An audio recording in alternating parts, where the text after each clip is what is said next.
시간을 주신 목사님께 감사드립니다. 이 글은 이제 제가 당시 웨스트코스트 침례신학교에 있었을 때 중간고사가 이틀 남았을 때 이렇게 갑작스레 생각이 나가지고 쓴 글인데요. 당시 어떤 일이 있었냐면 이제 중요한 일정이 있었어요. 루마니아에서 영적 리더십 컨퍼런스가 있어서 많은 학생들과 목사님들이 루마니아로 가서 이제 영적 집회를 하고 설교를 하고 한번 루마니아에서 선교하는 목사님들을 이제 또 다독여주는 그러한 시간을 가졌었는데, 그리고 돌아와서 학생들이 간증의 시간이 있었고 또 이제 찬양 인도자의 간증 시간이 있었어요. 그 당시에 이제 찬양 인도자가 간증을 할 때 인용했던 성구가 어떤 거였냐면 마가복음 16장 15절이었습니다. 그분께서 그들에게 이르시되 너희는 온 세상에 가서 모든 창조물에게 복음을 선포하라 라는 말씀이었어요. 마가복음 16장 15절 말씀이었죠.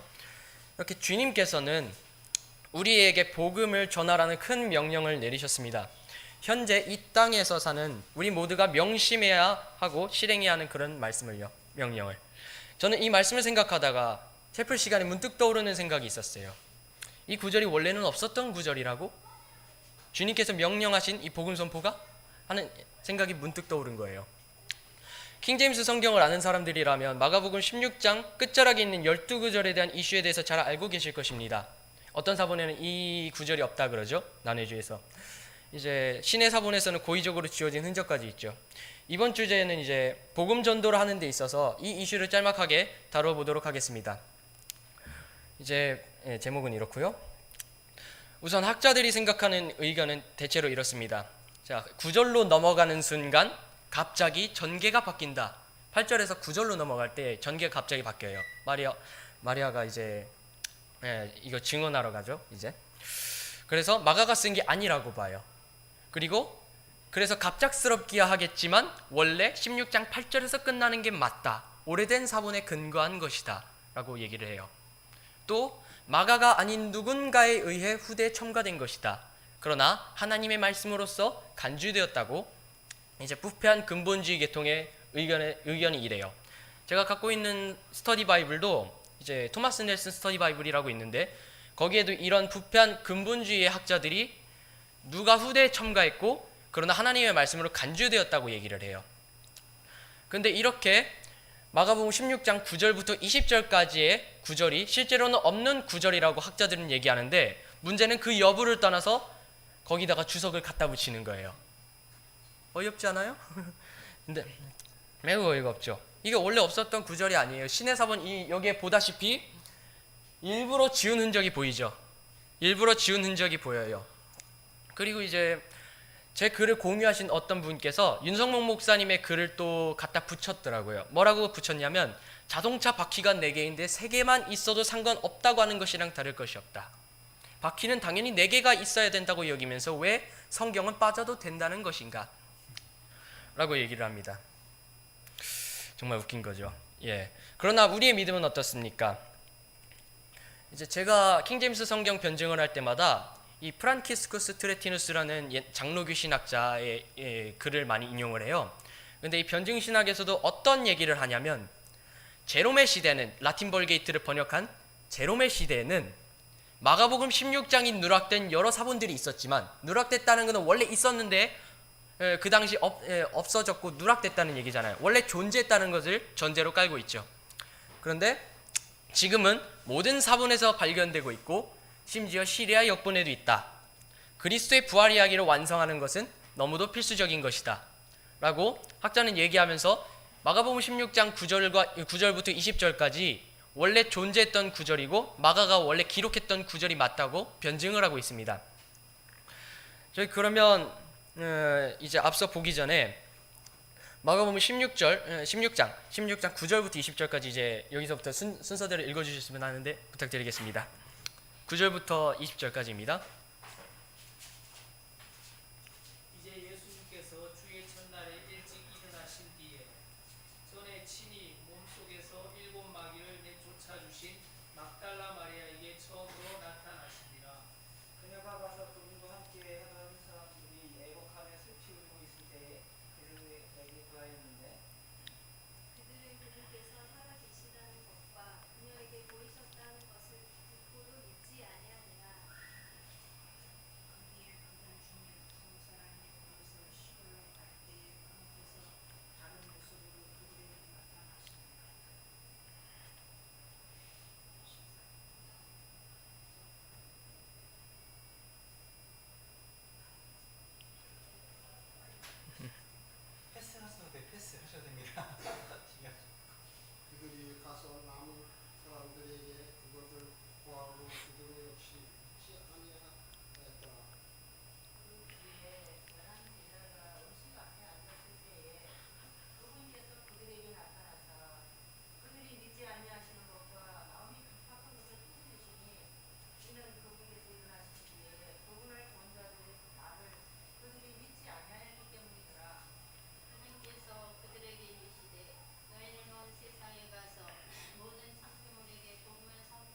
아멘.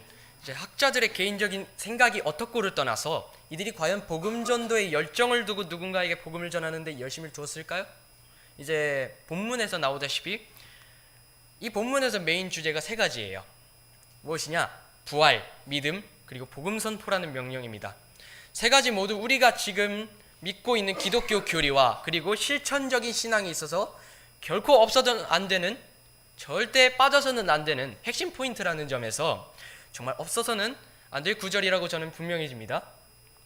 또한 복음 전도에 있어서 이 세 가지는 순차적으로 작용하고 있습니다.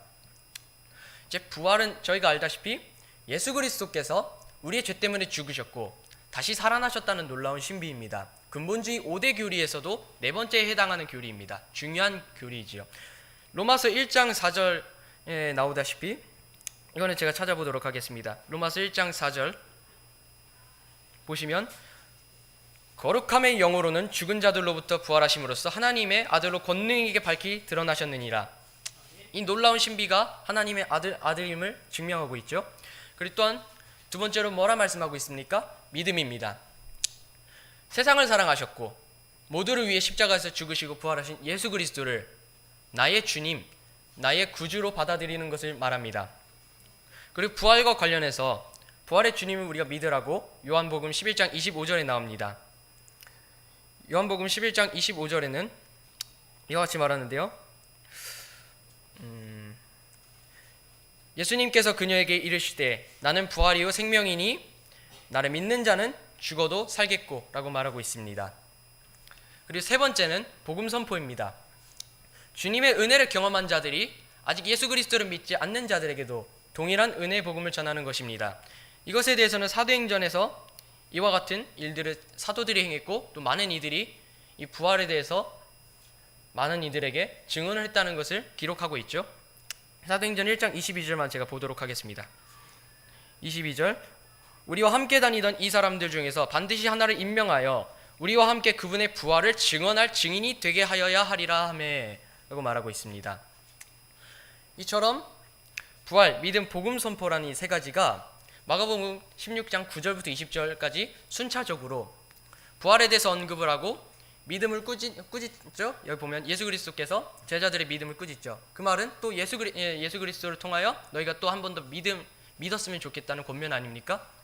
그리고 또 마지막으로 15절부터 20절까지는 또 복음 선포를 명령하시죠. 이게 본문의 흐름대로 나열됐다는 점을 주목하십시오.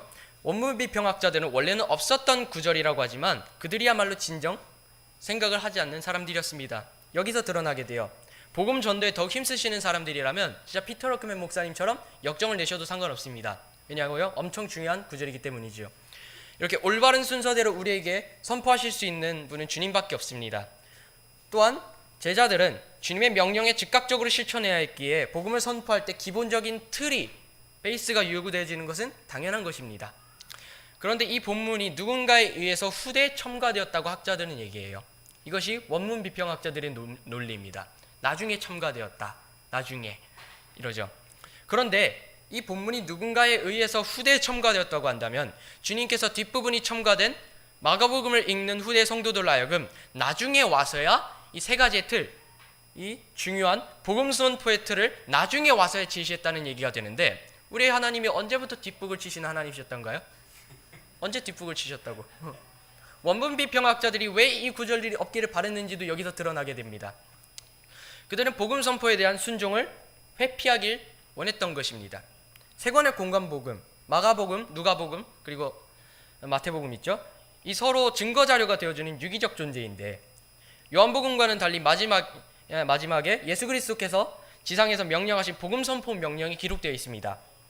그렇다면 우리에게 복음 선포는 반드시 해야 되는 명령임이 분명해집니다. 그러나 학자들은 마가복음의 뒷부분을 의심하고 의구심을 제기하면서 원문 비평학과 사본학의 논리로 본문을 제거해서 증거 자료를 하나 없애버린 뒤에 그리고 사람들의 혼을 구원하러 가야 한다는 책임을 회피하게 된 것이죠. 복음 선포의 명령을 받은 자로서 중요한 구절인데 말이죠.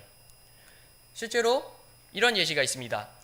이제 피터 러크맨의 자서전 썩지 않은 면류관에 보면은 이제 브룬너라는 이제 헬라어 교수와의 얘기가 나옵니다. 럭크맨 목사님이 이제 신학교에서 배울 때, 헬라어를 배울 때 그 브루너라는 헬라어 교수와 단 둘이서 얘기를 나눈 그러한 대화문이 있습니다. 거기서 228페이지에서 229페이지가 그에 해당하는데, 이 헬라어 교수가 이렇게 말합니다. 럭크맨 군, 나는 사람들을 그리스도께로 인도하려고 노력했다네. 그렇지만 할 수가 없었지. 나는 구령자가 되고 싶었지만 한 명의 혼도 그리스도께 인도한 적이 없네. 그러한 간증을 할 수가 없었던 거예요. 그래서 너는 나와 같은 길을 걷지 말라고 그 헬라어 교수가 럭크맨 목사님한테 신학을 배우라고 촉구를 합니다. 왜 자신은 원문 비평학과 사분하게 찌드는 바람에 결국 복음 전도에 힘써야 되는데도 불구하고 한 명의 혼도 제대로 구원받게 하지 못했기 때문인 것이죠. 그렇다면 바이블 빌리버들은 어떻게 해야 되겠습니까? 복음 선포의 명령을 받은 그리스도인이라면 마가복음 16장 9절부터 20절까지는 이 분명히 하나님께서 마가를 통하여서 기록하게 하셨음을 믿어야 합니다. 복음 전도의 사명을 받은 이들에게 이와 같은 매뉴얼을 제때 제시해 주셨다면서 얼마나 감사한 일입니까? 이 복음, 부활, 믿음, 복음 선포 이와 같은 매뉴얼을 우리한테 주셨는데 그것도 제때 주셔서 우리가 지금 매달 둘째 주마다 복음 선포로 나가는 거 아닙니까? 그렇기에 복음 전도의 사명을 가진, 즉 우리가 예수님께서 가시기 전에도 제자들을 포함한 모든 그리스도인들에게 필요한 사항들을 꼼꼼하게 제시하시고 하늘로 올라가셔서 하나님의 오른편에 앉으셨습니다. 예수님이 우리에게 주실 건 다 주시고 하늘로 가신 거죠. 이것이 우리의 믿음이고 또 지금도 우리가 본받아야 할 성경적인 복음 전도의 방식입니다. 복음 전도, 거리 설교의 귀중함을 아시는 분들 모두가 이 예수 그리스도의 마지막 지상 명령의 소중함을 잘 인식하고 그 말씀대로 실천해 나갈 수 있기를 소망합니다. 그리고 이와 같은 글에 대해서는 제가 이 플랜 B 사이트에 많은 글들을 올려놨습니다. 다니엘 모스라는 이름으로 이제 킹제임스 성경 변증 관련해서 많은 글들을 썼으니 이제 보시기 원하는 분들은 이 사이트를 찾아가셔서 읽어주셨으면 하는 바람입니다. 이상 들어주셔서 감사합니다.